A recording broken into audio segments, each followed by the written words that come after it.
आप सभी को नमस्कार। मैं एमएस केसरी पब्लिकेशन की संस्थापिका मुस्कान केसरी आप सभी दर्शकों का मंच पर स्वागत करती हूँ। आज मैं आपको एक ऐसी शख्सियत से रूबरू कराने के लिए लेकर आई हूँ, जो न्यूरोलॉजिस्ट हैं, साथ ही साथ बहुत ही प्यारी हमारी लेखिका हैं, कवित्री हैं। तो चलिए मिलते हैं, कोटा राजस्थान से आई हैं हमारे बीच डॉक्टर विधि मैम। मैम आपका मंच पर स्वागत है। बिल्कुल आपका धन्यवाद कि मुझे इतना अच्छा मंच देने के लिए, प्रदान करने के लिए। मेरा नाम डॉक्टर विधि है, मैं न्यूरो फिजियोथेरेपिस्ट हूँ। हाँ, मैम ने जो बताया, बिल्कुल, मैं लेखिका भी हूँ, मैं लिखती हूँ, मेरे ब्लॉग्स भी हैं, मेरा यूट्यूब चैनल है। मैं 2 संस्था के साथ काम भी करती हूँ, जो गरीब बच्चों के लिए, उनकी शिक्षा के लिए कार्य करते हैं। साथ में उनके स्वास्थ्य, उनकी आगे की आने वाली ज़िंदगी पे हम लोग उस पे विचार-विमर्श भी करते हैं। और एक मैंने अपने जीवन काल में मैंने अपने डांसिंग का, अपने नृत्य कला का मैंने आगे अपना बढ़ाया है। मैं एक कथक डांसर भी हूँ। जो मेरे गुरु हैं वो हैं पंडित बिरजू महाराज, स्वर्गीय पंडित बिरजू महाराज जी। मैं उनकी शिष्या रही हूँ और बस। अरे वाह! बिल्कुल, देखिए मैंने आपको पहले ही बताया था आप सभी दर्शकों के कि एक ऐसी शख्सियत है जो आपको अभी आप बहुत कुछ उनके बारे में जानेंगे। तो अभी पंडित बिरजू महाराज जी से मैम कथक सीख रखी हैं और बच्चों के लिए निरंतर कार्य करती रहती हैं, साथ ही साथ महिलाओं को भी बहुत प्रेरित करती हैं। और ये इतनी प्यारी लेखिका है जो अपने शब्दों द्वारा बहुत प्रेरणा देती रहती हैं, सदैव। तो मैम हम सबसे पहले जानना चाहेंगे कि आपको साहित्य में रुचि कब से हुई? क्या आप बचपन से साहित्य में रुचि रखती थी या आप किन्हीं को देख के प्रेरित हुई? मुझे साहित्य में रुचि थी, कम थी, लेकिन मेरे पिताजी को साहित्य में बहुत ज़्यादा रुचि है, शुरू से रुचि है। वो बहुत अच्छे लेखक भी हैं, बहुत अच्छे शिक्षक भी हैं। मेरे फादर जो हैं वो लेक्चरर हैं हिंदी के, और वो बहुत अच्छे लेखक भी हैं। वो स्क्रिप्ट भी लिखते हैं, लेखन पठन करते हैं। और अभी उन्होंने आज से 15-20 साल पहले उन्होंने एक स्क्रिप्ट भी लिख के दी थी रानी लक्ष्मीबाई के ऊपर। और यही प्रेरणा मुझे मेरे फादर से मिली है। तो उन्हीं से देखते मैं सीखी, पढ़ना शुरू करा, लिखना स्टार्ट करा, ऐसे। बिल्कुल, और तो मतलब तो आपके प्रेरणा आपके पिता से रहे। हाँ, मेरे रोल मॉडल जो है, मेरे आइडियल है, मेरे फादर हैं साहित्य में और लिखने में, क्योंकि वो हिंदी के बहुत अच्छे साहित्यकार हैं। बिल्कुल। एक बेटी के लिए उसके पिता का साथ मिलना बहुत बड़ी बात होती है और साहित्य के क्षेत्र में उन्होंने आप जैसी कवित्रियों को भेजा, ये तो और बड़ी बात है मैम। और आप बहुत प्यारी रचनाएँ लिखती हैं। तो हमारे दर्शक आपकी कुछ रचनाओं के बारे में जानना चाहेंगे। कि आपने जी, शुरुआती दौर में किस तरह से रचनाएँ लिखनी शुरू की? जब आपको अपने पिता से प्रेरणा मिली, तो आपने किस स्तर से लिखना शुरुआत किया? ये बताएँ। मैंने जब अपने पिता को थोड़ा फॉलो करना स्टार्ट करा, मेरे को उनसे थोड़ी सी प्रेरणा मिलने लगी, तो मैं क्या खुद के टॉपिक्स जैसे कि कुछ प्राकृतिक तौर पे कहीं बैठी हूँ, कहीं का मौसम बहुत अच्छा है, वादियों में कहीं बैठी हूँ, तो वहां से मैं प्रेरित होकर उनमें लिखने लगी। कुछ सामने कुछ नया देखती थी या फिर कभी कुछ, तो उसमें लिखने लगी। जैसे कि बारिश है, अब बारिश ऐसी है, मुझे बारिश बेहद पसंद है, मतलब मेरे बहुत करीब है। बारिश ऐसी है कि मैं उसकी हर एक बूंद के साथ मैं लाइफ खेल सकती हूँ, पूरी लाइफ खेल सकती हूँ। मुझे बारिश इतनी पसंद है। तो जैसे बारिश का मौसम होता है, सर्दी का मौसम होता है, उसमें कई रंग होते हैं। उन रंगों से प्रेरित होकर मैंने लिखना स्टार्ट करा, धीरे-धीरे करके, ऐसे। फिर बहुत मेरे अच्छी पिताजी अच्छी ने मुझे, मेरे फादर ने मुंशी प्रेमचंद जी की कुछ किताबें बताई, उनके साहित्य बताए। वो उनको भी फॉलो करते थे, लिखते थे उनसे लिख करके, तो मैंने वो करा। फिर फ़िल्म्स के लिए, मूवीज़ के लिए उन्होंने थोड़ा-थोड़ा स्क्रिप्ट करना स्टार्ट करा, तो मैंने वो फॉलो करना स्टार्ट करा। तो ऐसे करके मैंने कुछ-कुछ चीज़ें गेन करी हैं। बहुत ही मैम सुंदर। तो आप ये बताएँ मैम कि जैसे आपको अपने पिता से प्रेरणा मिली, आप उनसे देखते-देखते उनको जो सजेस्ट की हुई जो पुस्तकें थी, आपने उन्हें पढ़ी और फिर लिखी। तो आपके पास हाँ अभी जी। कुछ रचनाएँ हैं जो आप हमारे दर्शकों को सुनाना चाहेंगी? जी, बिल्कुल है, लेकिन जैसे कि कुछ रचनाएँ ऐसी हैं कि बहुत प्योर हिंदी के अंदर लिखी हुई हैं। वो और आप चाहें तो वो आप देख भी सकते हैं। Life is like a fish करके एक बुक है मेरी। वो अमेज़न पे भी अवेलेबल है। आप मार्केट में एक्चुअली ये बहुत एक्सक्लूसिव बुक्स हैं, तो ये मार्केट में अवेलेबल बहुत रेयर आई थी, तो उसके एडिशंस खत्म हो चुके हैं। आप चाहें तो इसे अमेज़न से life is like a fish करके सर्च करेंगे तो इस पे आपको ईज़िली मिल जाएगी। उसमें मेरे ही कुछ पोएम्स हैं, मेरी 20 पोएम्स उसके अंदर अवेलेबल हैं। आप इज़िली इसको पढ़ सकते हैं। बिल्कुल।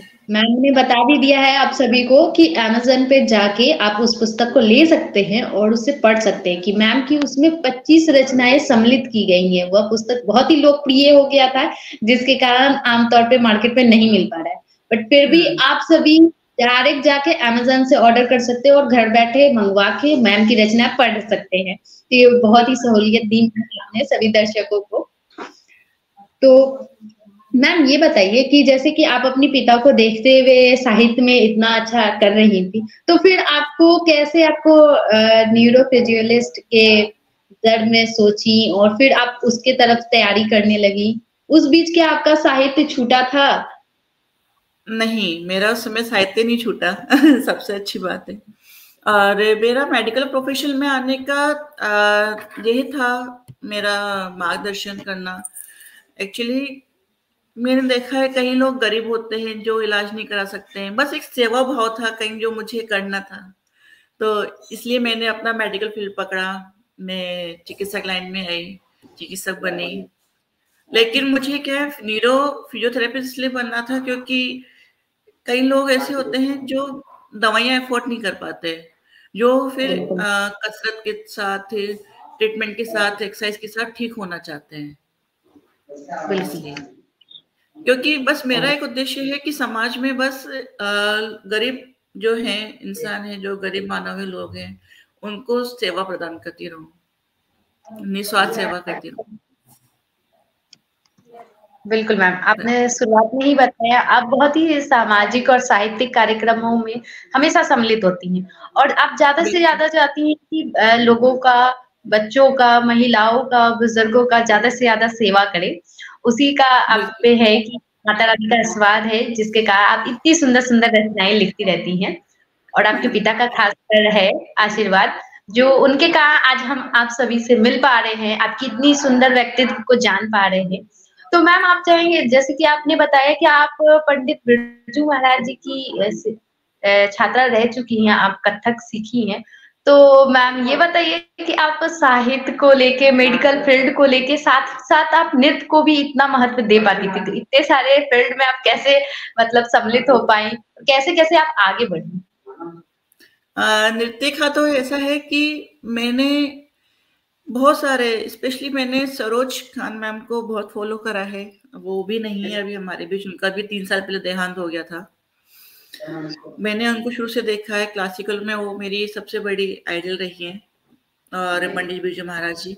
बस इन्हीं को देखते प्रेरणा मिली नृत्य करने से। नृत्य का मुझे पहले से भी शौक था। मैं 8 साल से डांडिया जीतती आई हूँ अपने ही शहर में। फिर जयपुर में जीता, फिर अहमदाबाद में जीता। मैं 8 साल से ऐसे जीतती आ रही हूँ। डांडिया, गरबा में जीतती आ रही हूँ। मैंने अपनी क्लासिकल परफॉर्मेंस भी दी है, स्टेज परफॉर्मेंस करा है मैंने। फिर कोविड टाइम पे थोड़ा फिर पैंडेमिक ऐसा आया कि फिर मेरा सब कुछ छूट गया। फिर घर पे ही मैंने अपने आप को और तराशा और करती गई, प्रैक्टिस करती गई। ऐसे। वाह मैम! बहुत ही आप तो एकदम लड़कियों के लिए प्रेरणा है कि एक लड़की को अपना घर भी सँभालना होता है और साथ में साथ अपनी जो अपनी पहचान है, ठीक है? अपने अस्तित्व को भी बनाना होता है, अपनी एक नई पहचान बनानी होती है। वो तो आपने बखूबी बनाई है। और मैम ये जानना चाहेंगे जैसे कि आप अपने मायके में तो ये सारे कार्य कर पाती थी, तो जब आपकी शादी हुई, तो क्या वो सब चीज़ जो मायके में आप कर पा रही थी, क्या वो आप ससुराल में कर पाईं या कुछ छूट गया? बिल्कुल कर पाती हूँ क्योंकि वो मेरे को ससुराल फ़ील ही नहीं होने देते हैं। ससुराल शब्द क्या होता है, ये मेरे को मेरे जो उधर है मेरे इन-लॉज़ हैं, उन्होंने मेरे को कभी एहसास ही नहीं होने दिया। वो मुझे अपनी बेटी मानते हैं। मेरे हस्बैंड का मुझे बहुत सपोर्ट है, मेरे father in law, mother in law का मुझे बहुत सपोर्ट है। वो मुझे बिल्कुल अपनी बेटी की तरह प्यार करते हैं। उनको पता है कि मुझे शुरू से इनका सबका बहुत शौक रहा है, मैं इन सब में आगे हूँ काफ़ी, तो मुझे कभी रोकते नहीं, बल्कि वो मेरे को प्रोत्साहित करते हैं आगे करने को और भी। तो मेरे को लगता ही नहीं कभी कुछ मेरा छूटा होगा, और बढ़ गया है। हाँ, बिल्कुल मैम, आप इतनी प्यारी हैं, आपका इतना अच्छा व्यक्तित्व है, तो आप में सबसे बड़ी हुनर है कि आप सभी को किसी से भी बात करते हैं तो ऐसा लगता है कि अपनापन है। आप सभी दर्शकों को बताना चाहूँगी, आज विधि मैम हम लोग से पहली बार रूबरू हो रही हैं, मैम भी हमें पहली बार देख रही हैं, हम भी मैम को पहली बार देख रहे हैं, मगर मैम का इतना प्यारा व्यक्तित्व होता है कि मैम तुरंत घुल-मिल जा रही हैं, पता नहीं चल रहा है कि मैम पहली बार आई हैं। तो ये एक लड़की की सबसे खास बात होती है कि वो अपने ससुराल को भी और मायके को भी दोनों को संभाल भी ले और दोनों जगह अपनी जगह भी बना ले, प्यार से वो भी। तो बहुत ही बिल्कुल, बेहतरीन है ऐसा मैम। होना भी चाहिए, ऐसा होना चाहिए, क्योंकि हर लड़की ऐसा ही ससुराल चाहती है जहाँ उसको मायके की फीलिंग आए, उसको वो चीज़ कभी कभी महसूस ना हो कि वो दूसरे घर में ही है। तो उसको ये लगना चाहिए कि हाँ, वो आज भी उसी घर में है, वही सब उसको वही प्यार, वही अपनापन, वही सम्मान, वही आत्मविश्वास को वहाँ मिल रहा है। क्योंकि मैंने बिल्कुल मैम। को मेरे हस्बैंड से बहुत बड़ा सपोर्ट मिला है वहाँ रह करके। मेरे हस्बैंड ने मुझे दिन प्रतिदिन मुझे और मोटिवेशन करा है। उनके सपोर्ट से मैं आज इस मंच पे आगे निकली हूँ। तो बिल्कुल मैम, एक पति का सपोर्ट बहुत ज़रूरी होता है और वाक़ई आप पे माता रानी का कृपा, आपके सभी परिवारगण का, हमारे दर्शकों का प्यार, हमारा प्यार सदैव बना रहेगा और आप हमेशा नित्य प्रतिदिन एक ऊँचाई, एक ऊँचाई, एक ऊँचाई को हमेशा छूते जाएँगे। तो मैम हम लोग ये जानना चाहेंगे, जैसे कि आपके घर में तो आपके पिता थे जो साहित्य से जुड़े थे, आप उनको देख के आगे बढ़ी। उनसे देखकर वो कैसे लिखते हैं, उनकी शैली क्या है, उन्हें पढ़ी, आप लिखी, सोची, समझी और फिर आपने अपनी 25 रचनाएँ देके एक पुस्तक भी प्रकाशित की है जो अमेज़न पे है। मगर वैसे जी। बच्चे, वैसे युवा जिनके घर में साहित्य से रिलेटेड कोई ना हो, तो वो बच्चे कहाँ से लिखने की प्रेरणा ले सकते हैं? वो कैसे अपनी लिखने की शुरुआत कर सकते हैं? बिल्कुल, बिल्कुल। इसके लिए सबसे बड़ा प्रेरणा तो कभी मैंने आगे निकाला है, जैसे कहीं बालक होते हैं, कई बच्चे होते हैं जो पढ़ाई के लिए भी बाहर जाते हैं, जो अपनी शिक्षा के दौरान काफ़ी ज़्यादा स्ट्रेस रह जाते हैं। किसी को लगता है कि हमें लिखना है, लेकिन उनको लिखने की प्रेरणा नहीं मिल पाती है। वो सोचते हैं लेकिन लिख नहीं पाते। तो ऐसे हमने ऐसे बच्चों के लिए हमने, ऐसे युवाओं के लिए हमने एक मोटिवेशनल चैनल बनाया है यूट्यूब पे। उसका नाम मैं बता सकती हूँ। तो आप बिल्कुल। उसको चाहे तो फ़ॉलो कर सकते हैं, बिल्कुल। और वो बहुत अच्छा और बहुत मीन्स ग्रेटफुल है वो, कि बच्चे वहाँ से बहुत कुछ सीखेंगे। मुझे टाइम दें। उस चैनल का नाम है लाइफ स्किल लैब करके है मेरा चैनल। आप उसको फ़ॉलो करेंगे तो आपको ईज़िली मिल जाएगा। लाइफ बिल्कुल, स्किल लैब। उसपे तरह-तरह के बिल्कुल, मैंने मोटिवेशनल वीडियोज़ डाले हैं जो जीवन को एक नई दिशा देने के लिए, एक नया राह बनाने के लिए आपको मोटिवेट कर सकते हैं। बिल्कुल। तो मैं चाहती हूँ कि जैसे आप कि उसको फ़ॉलो करें, आपको बहुत पसंद आएँगे। मैंने अभी तक 7-8 वीडियो डाल दिए हैं, तो आप उसको देखिए, आपको काफ़ी अच्छा लगेगा और आप उससे, मैं उम्मीद करती हूँ, आप काफ़ी प्रेरित भी होंगे। बिल्कुल, तो मैंने आप सभी को पहले ही बताया था कि मैम सदैव युवाओं के लिए और महिलाओं के लिए, बच्चों के लिए हमेशा प्रेरित करती रहती हैं, उनके लिए वीडियो डालती हैं। मैम ने अपना यूट्यूब चैनल भी आप लोग को बताया है, लाइफ स्किल लाइफ, आप वहाँ पे जाएँ। वैसे लाइफ बच्चे जो skill lab, yes ma'am. Life uh, skill lab. Yes, वहीं आप जाके सब्सक्राइब करें और मैम की वीडियो देखें। वो बच्चे जो अपनी किसी भी, जैसे कि आज का जो दौर है वो नौकरी का दौर है ना? एक समय के बाद घर से या समाज से हमारे द्वारा बोला जाता है कि अब तुम्हारी उम्र हो गई, अब तुम्हें कमाना होगा। इस दौर में जो युवा पीढ़ी परेशान हो जाती है, अपने अंदर की ऊर्जा को खोने लगते हैं, बोलते हैं कि अब मेरे अंदर वो नहीं है, मैं नहीं कर पाऊँगा। उन सभी से बचाने के लिए, आपके अंदर एक नई ऊर्जा भरने के लिए, नई उमंग भरने के लिए मैम अपनी वीडियोज़ डालते हैं। तो आप सभी एक बार उस वीडियोस को देखिए, आपके अंदर एक नई ऊर्जा आएगी, एक नई शक्ति आएगी और आप ज़रूर उस नौकरी को, उस जो कामयाबी आप पाना चाहते हैं, वो ज़रूर पाइएगा। तो मैम आप अपने शब्दों द्वारा भी हमारे युवाओं को, हमारे दर्शकों को प्रेरित अवश्य करिए, क्योंकि बहुत सारे ऐसे दर्शक भी हैं जो आपको सुन रहे होंगे अभी और ये सोच रहे होंगे कि मैम जो कह रही है वो तो बिल्कुल सही है।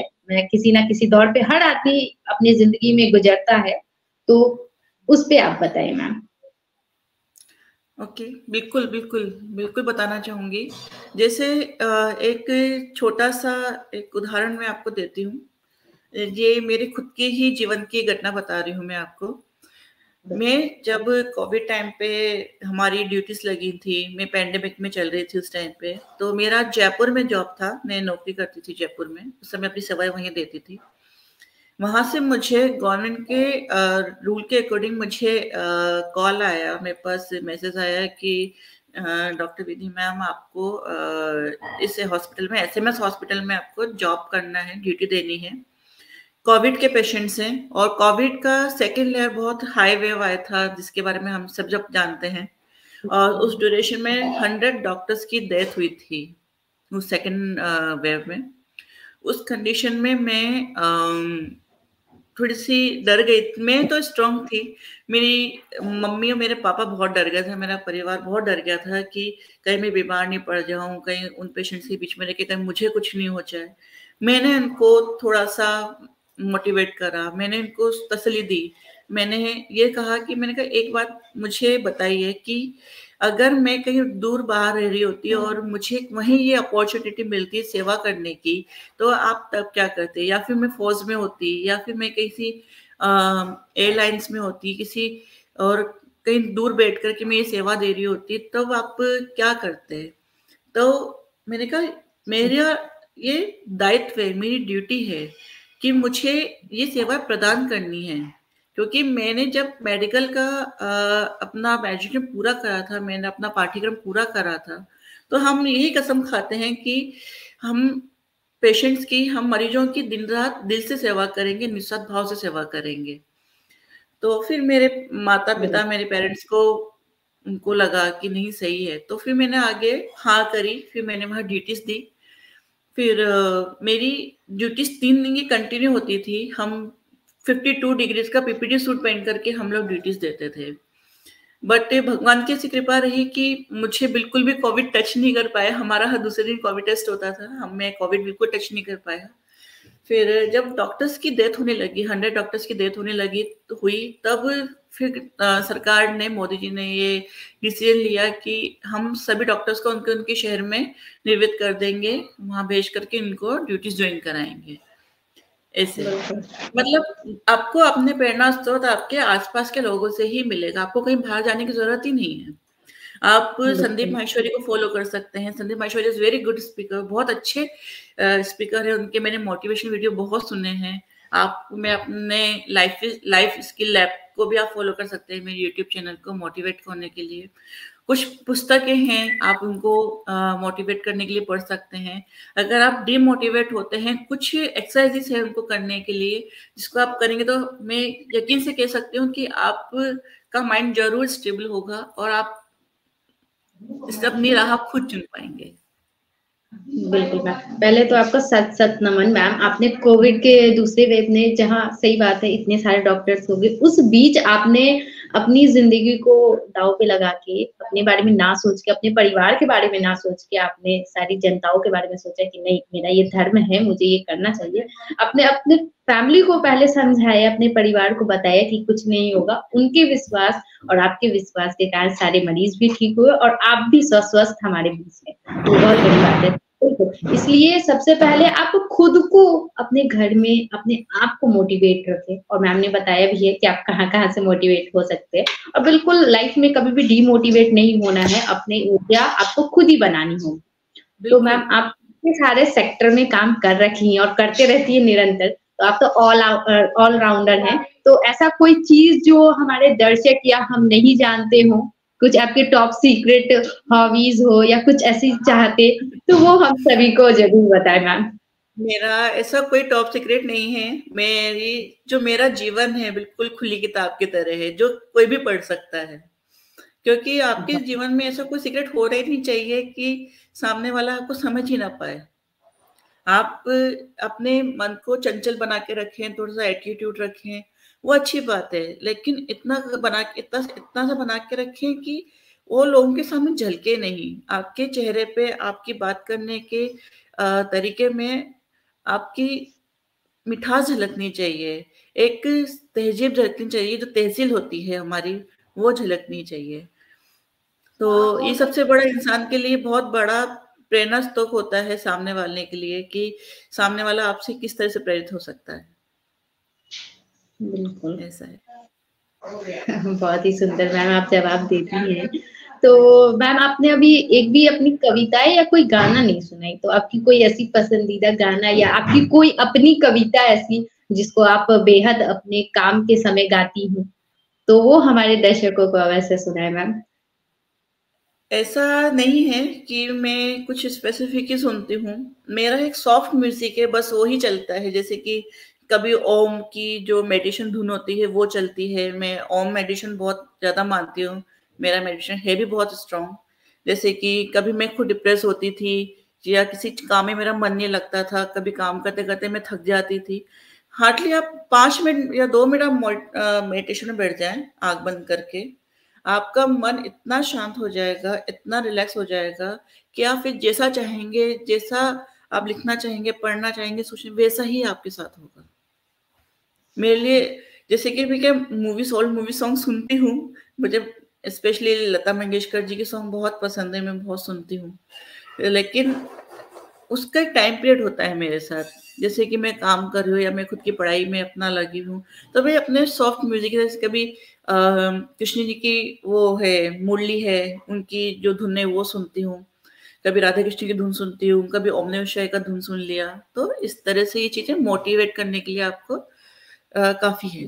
करने के लिए बिल्कुल मैम। यस। बिल्कुल, क्योंकि आज के समय में मन तो बहुत चंचल हो गया है क्योंकि मन तो इधर तो तुरंत में इधर है। तो उस टाइम आपने बहुत ही अच्छा कहा कि मोटिवेट होने के लिए या मेडिटेशन करने के लिए आपके पास कुछ धुन होनी चाहिए। तो मैम आप तो सारी धुन तो आपको आप मैं ही कुछ लेते हैं। एक्सरसाइज भी बताऊँगी जो डिमोटिवेट होने वाले पर्सन्स के लिए बहुत अच्छी है। जो मतलब अपनी राह से भटक जाते हैं, जिनको दिक्कत आती है, उनके लिए कुछ एक्सरसाइज़ेज़ भी हैं। मैं आपको कुछ क्षण में बताऊँगी। थोड़ा-सा हमारा सेशन हो जाए, उसके आगे फिर आपको बताऊँगी मैं। बिल्कुल। बिल्कुल मैम। बिल्कुल यहाँ पे तो आप हर क्षेत्र की परिपूर्ण हैं, आपको हर एक क्षेत्र का अनुभव है, आप इतनी अनुभवी हैं। तो मैम ये बताइए कि जैसे कि अभी बहुत सारे ऐसे बच्चे भी होंगे जो मेडिकल लाइन में होंगे, है ना? तो मेडिकल लाइन को सजेस्ट करते हुए आप कुछ बताएँ अपनी राय कि मेडिकल लाइन में जो भी बच्चे अभी जाना चाहते हैं, जो अभी पढ़ रहे हैं, वो किस तरह से आगे पढ़े और जन सेवा के लिए ज़्यादा क्योंकि डॉक्टरों को भगवान माना जाता है हमारे देश में। दूसरा भगवान डॉक्टर ही होते हैं, जो कर सकते हैं उन्हीं के भरोसे होता है। तो उन्हें किस तरह से अपने अंदर एक संकल्प लेना चाहिए, अपने अंदर एक विचारधारा स्थापित करनी चाहिए और उसी को लेके उन्हें आगे बढ़ते रहना चाहिए?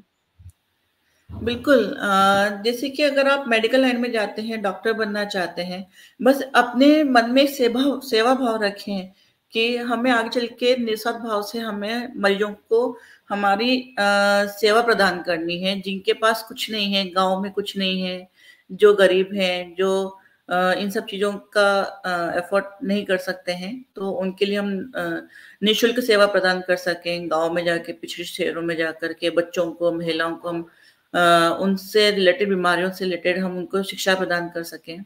तो हमें इस संकल्प के साथ हमें हमारी ये चिकित्सा की जो है एजुकेशन है, शिक्षा है, हमें उसे कंटिन्यू रखना चाहिए।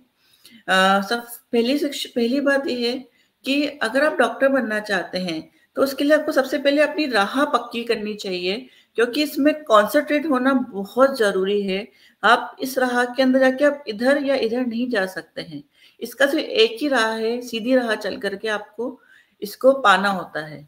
ये एक तरीके की साधना ही है, क्योंकि आप डॉक्टर बन रहे हो, तो उसको एक साधना की तरह ही आपको मतलब ग्रहण करना होता है।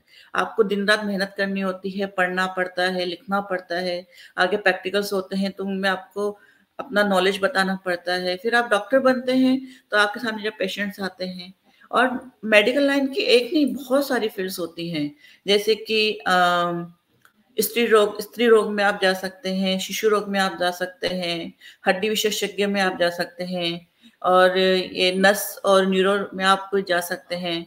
जैसे कि और आप फिजियोथेरेपिस्ट भी बन सकते हैं, आप दंत चिकित्सक भी बन सकते हैं, आयुर्वेद, होम्योपैथिक बहुत सारे आपके पास राह है, लेकिन चुननी आप ही को ही है।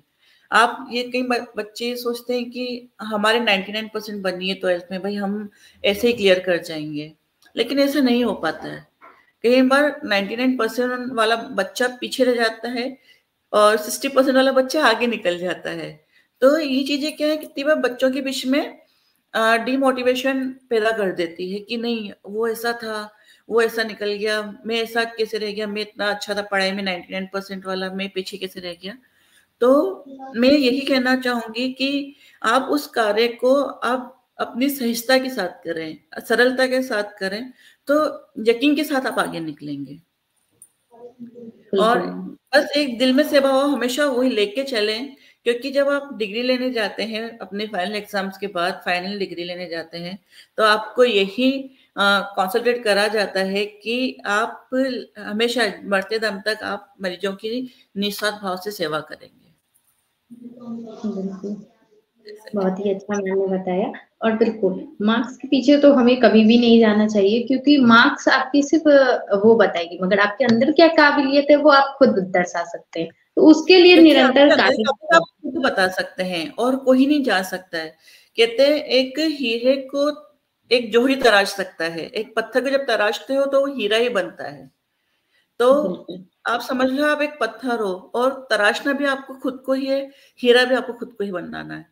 ये आप खुद को हीरा बनाओगे, खुद को आप तराशोगे, खुद में क्या काबिलियत आप निकालोगे, तो आप उस राह को पकड़ के हमेशा आप आगे निकलोगे। मैं आपको एक अपना एग्जांपल देती हूँ। मैंने जिस अभी राह पे खड़ी हूँ, जिस प्लेटफॉर्म पे आज मैं खड़ी हूँ, उसके लिए मैंने दिन रात मेहनत करी है। मुझे पता है मैंने उड़ते पड़ते मैंने कैसे अपनी किस परिस्थिति में मैंने अपनी शिक्षा पूरी करी है। मेरे को मेरे माँ बाप का, मेरे माता पिता का मेरे को बहुत सपोर्ट था मुझे, तो उस कंडीशन में भी मैंने सब कुछ करा है। एक जगह ऐसा आया था कि मैं बहुत बीमार थी, मैं एग्जाम्स नहीं दे पाई थी, लेकिन फिर भी मैंने अपने अंदर थोड़ा सा कॉन्फिडेंस क्रिएट करा, अपने आप को मैंने मजबूत बनाया। वही एक पत्थर से हीरे बनने वाली बात को मैंने अपने मन में चलाया, एग्जाम देने लगी और मैंने अपना एग्जाम, फाइनल ईयर का एग्जाम मैंने क्लियर करा। अपने अंदर कभी भी डिमोटिवेशन तो लाना नहीं है, और साथ में साथ एक संकल्प मन में लेके चलना है, तो कोई भी संकट आ जाए आपको कोई भी विफलता हासिल करवा ही नहीं सकता। 100% आपको सफलता मिलेगी ही मिलेगी। और मैम ने मेडिकल आप किस-किस क्षेत्र में जा सकते हैं, कैसे जा सकते हैं, आपके अंदर क्या दृढ़ निश्चय होना चाहिए, ये सारी चीजें मैम ने इतनी बखूबी बताई। और ये भी सबसे खास बात मैम, जो हमारे भारत देश में जहाँ भ्रूण हत्या हो रही है, वहाँ पे आप जैसी काबिलियत बेटी, है ना, अपने परिवार का नाम रोशन करती है, और दूसरे घर परिवार में जितने भी हमारे दर्शकगण देख रहे होंगे आपको, तो वो भी ये बात तो सोच रहे होंगे कि आज के टाइम में कोई भी बेटी किसी भी से कम नहीं है, और उसकी साक्षात सबूत है हमारे साथ डॉक्टर विधि मैम। आपसे बात करके मैम बहुत ही अच्छा लगा। और एक बात मैं कहना चाहूंगी मुस्कान जी बीच में, कहीं जो होते हैं, कई लोग होते हैं जो पता लगाते हैं कि हमारे घर में भ्रूण लड़की है या लड़का है। अगर लड़की होती है तो उसको मारा जाता है, उस लड़की की भ्रूण हत्या कर दी जाती है। ये गलत है, क्योंकि आप ये नहीं कर सकते हो। लड़की के होने से आपको एक जीवन मिलता है जो आपके आगे आने वाली जीवन को संवारता है। वो लड़की एक बेटी, एक पत्नी, एक बहू, एक माँ, एक साथ कम से कम 100 रोल एक साथ निभाती हैं, बिल्कुल निभाती है, क्योंकि उसी से आपका जीवन है। एक लड़का क्या करता है, एक लड़का आप पैदा करते हैं, चलिए आपको बेटा होता है, आप बड़ा होके उसकी एजुकेशन पूरी कर लेंगे, कमा लेगा। एक टाइम के बाद क्या वो कितना संभालेगा आपको कौन? आपकी बेटी, एक बहू, एक पत्नी आपको संभालेगी। भ्रूण का हत्या कर करके आप अपनी देश की ही आप अपने देश को एक हाँ, बिगाड़ रहे हैं, क्योंकि एक लड़की के बिना कुछ भी नहीं है। आज ये शक्ति है, लक्ष्मी है, सरस्वती हम जिनको पूजते हैं, आप उनको पूजते हो, लेकिन जब आपके घर में ही लड़की होने होती है तो आप उनको मार देते हो। ये कहाँ का न्याय है?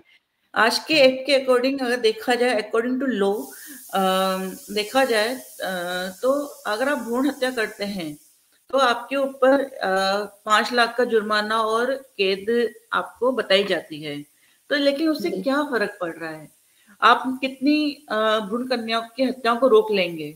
हमें कुछ ऐसा स्ट्रॉन्ग स्टेप उठाना चाहिए, जिससे हम कन्याओं की भ्रूण हत्या जो है, हम उसको रोक सकें। अभी मैं 2 एनजीओज़ के साथ वर्क करती हूँ, बताना चाहती हूँ। एक आरएचए करके रॉबिन हुड आर्मी और एक नेकी की राह करके है। इन 2 एनजीओज़ के साथ मैं काम करती हूँ अभी। वहाँ हम सबसे ज़्यादा लड़कियों की ही शिक्षा, उनके स्वास्थ्य पर ही ध्यान देते हैं। आज मुझे ये कहने में शर्म नहीं आती है, हम लड़कियों को एक मासिक धर्म होता है, जो हर महीने हम लड़कियों के साथ होता है। मैडम, आप भी इस चीज़ को समझेंगी।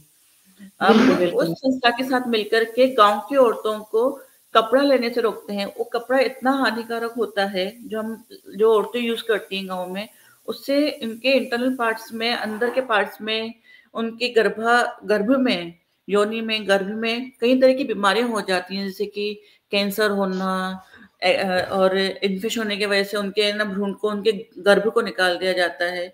तो उन सब से बचने के लिए हमने इनको सैनिटरी पैड बनाने का तरीका सिखाया। सैनिटरी पैड्स सिर्फ कॉटन के कपड़े से सैनिटरी पैड्स, प्योर कॉटन से, जिससे आने वाली बीमारियों से वो सुरक्षित रह सकें, ताकि आने बिल्कुल, वाली जो हमारी पीढ़ियां हैं, आने वाले जो बच्चे हैं, वो इस चीज को एक्सेप्ट कर पाए और उनका स्वास्थ्य और उनकी हेल्थ जो है वो अच्छी बनी रहे। और आज भी वो महिलाएं आगे हमारे साथ एनजीओ के साथ जुड़ करके हर रोज पैड्स बनाती हैं, हर रोज सैनिटाइज बनाती हैं। और हमारा भी संस्था जो है हर महीने, हर बार अलग-अलग गाँव में जाकर के ये सब चीज़ें डिस्ट्रीब्यूट करता है। बिल्कुल मैम, ये तो बहुत ही बेहतरीन काम है और बिल्कुल, आपने वास्तव में सही बोला है कि एक लड़की जो है वो 2 कुल को संभालती है, अपने घर को भी, अपने मायके यानी और ससुराल को भी और कई बिल्कुल, रूपों के साथ वो हमेशा हर दिनचर्या को संभालती है। उसे बहुत कुछ देखने को मिलता है, इस समाज से ताने भी मिलते हैं बहुत सारे घरों में। उन्हें ये भी कहा जाता है कि लड़कियाँ क्या हैं, उनको क्यों पढ़ाएँ? उन्हें तो बस चूल्हा-चौका कराएँ क्योंकि उससे तो दूसरे कुल जाना है। तो ये कह बिल्कुल। के बहुत सारे लोग लड़कियों को पीछे कर देते हैं। मगर आप जी, जैसी महिलाएँ होती हैं, जो खुद भी अपने अंदर काबिलियत लाती हैं, अपने आप को एक ऐसी महिला बनाती हैं, जो दूसरों को प्रेरणा करा सके और आपने बहुत ही अच्छा मैम आप एनजीओ के साथ कार्य करती हैं, कि महिलाओं को वो जो पीरियड के दौरान जो गंदे कपड़े लेने से जो गंदी बीमारियाँ हो सकती हैं, उनसे बचाती हैं।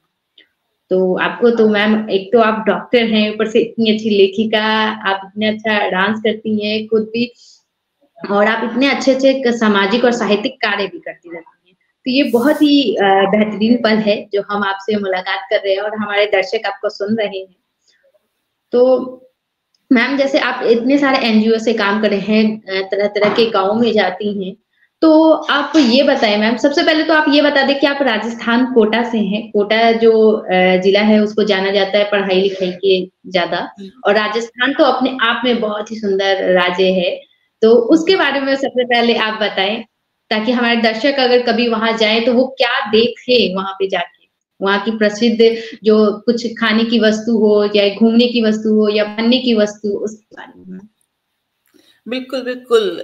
मैं कोटा शहर से बिलॉन्ग करती हूँ और कोटा शहर शिक्षण नगरी के नाम से जाना जाता है। यहाँ पे बहुत सारी शिक्षण संस्था भी हैं, स्पेशली एलन इंस्टीट्यूट है यहाँ पे, जो बच्चों को शिक्षा प्रदान करता है। और यहाँ पे घूमने के लिए बहुत सारी जगह हैं, जैसे कि यहाँ पे आप ऐतिहासिक जगह बहुत सारी हैं, जैसे कि अभेड़ा महल हो गया, सिटी पार्क हो गया, है ना? जैसे कि रिवर फ्रंट अभी रिसेंट बना है, आप वहाँ जा सकते हैं, बहुत खूबसूरत है। थोड़ा-सा आगे जाएँगे बूंदी रोड पे एक बूंदी फोर्ट बना हुआ है, वहाँ आप जा सकते हैं। यहाँ पे बहुत सारी जगह हैं, इस तरह से त्रिकुटा पर्वत बना हुआ है। हर जगह आपको कुछ ना कुछ छोटी-छोटी चीज़ों में आपको कहीं-कहीं शहरों की, कहीं के देशों की झलक देखने को मिलेगी। जैसे कि आप तो जैसे कि सेवन वंडर्स जा सकते हैं, वहाँ पे देशों के अलग-अलग देशों की कलाकृति को वहाँ रखा गया है। जैसे कि मिस्र की झुकी मीनार हो गई या कुछ इस तरह से। हेलो?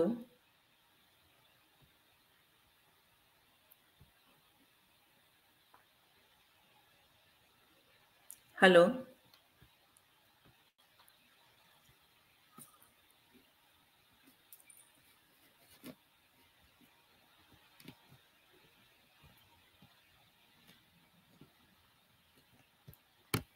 हेलो?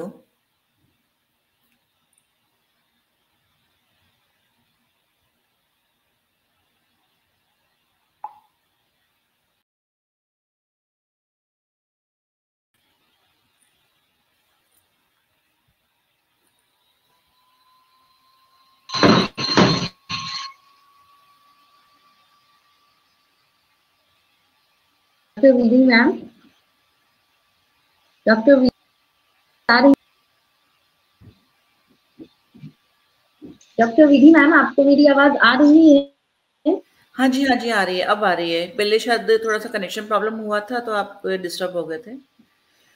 हाँ, तो मैं ये कोई बात बताना नहीं, चाह रही ऐसी थी बातें हम हाँ, तो बिल्कुल। मैं ये बताना चाह रही थी यहाँ पे सेवन वंडर्स में जैसे कि हर जगह की हर देश की ना कलाकृति उतारी गई है, जैसे कि मिस्र की झुकी मीनार है, ले जेनेरो की एक मूर्ति को वहाँ स्थापित करा गया है, पेरिस का एफिल टावर है, हमारी भारतीय संस्कृति की सबसे खूबसूरत कला ताजमहल, जिसे एक प्यार का एक निशान माना जाता है। तो बिल्कुल ये सब यहाँ पे स्थापित है। आप आएँगे तो आपको बहुत सुंदर लगेगा। आप यहाँ आएँ, घूमें।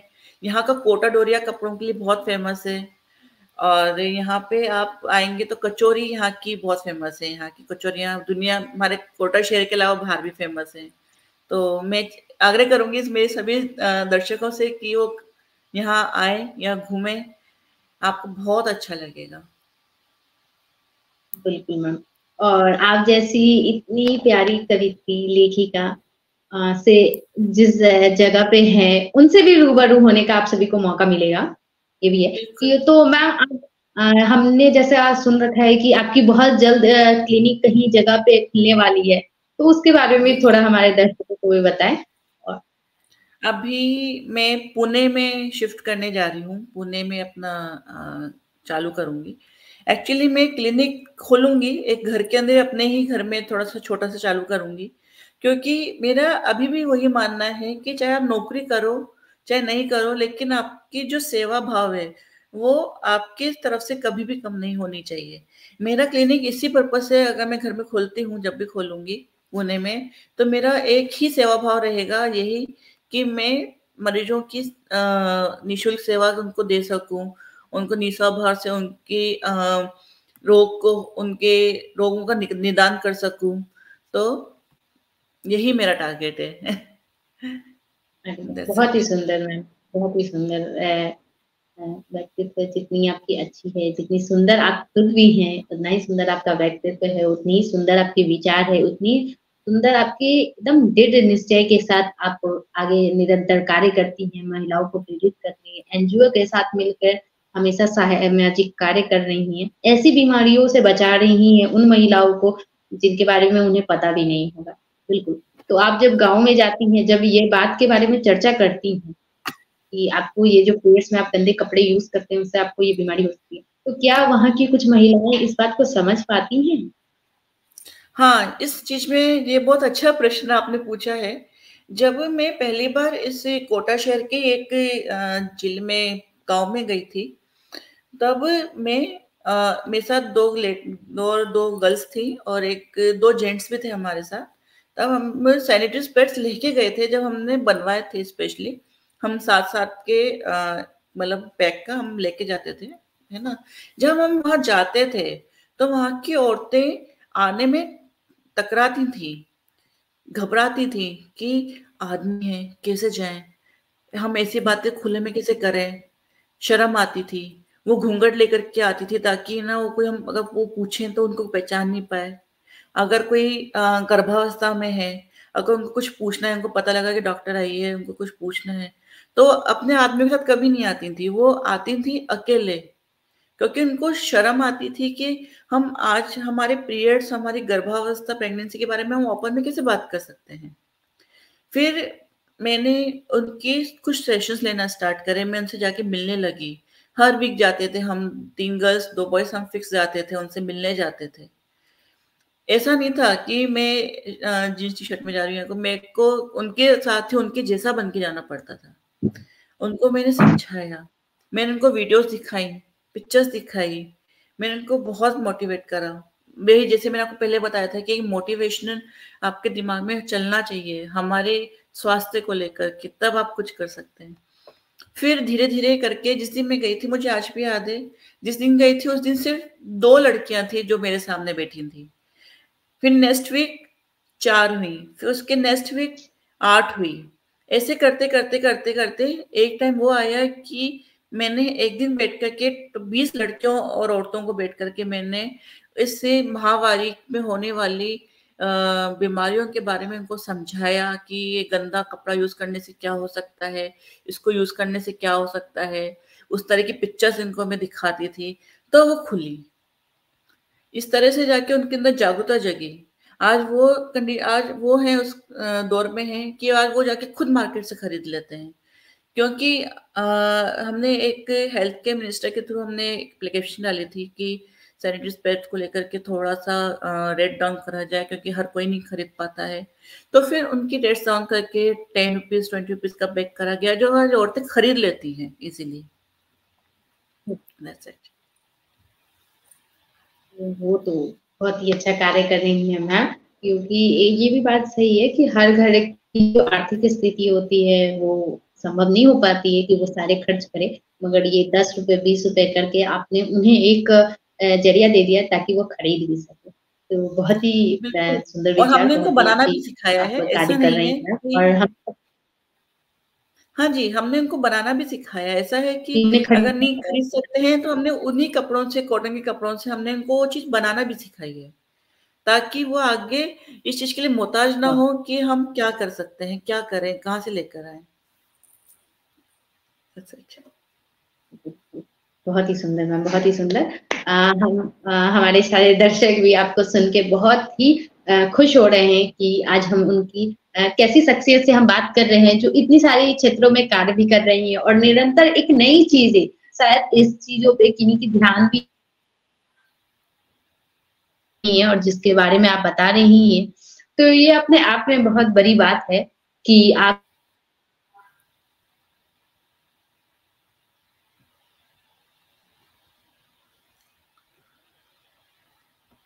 हेलो, तो मैम? जैसे कि मैम इतने सारे कार्यों में हैं, इतने सारे क्षेत्रों में निरंतर कार्य करती रह रही हैं और महिलाओं को, बच्चों को, सभी को आगे बढ़ा रही हैं।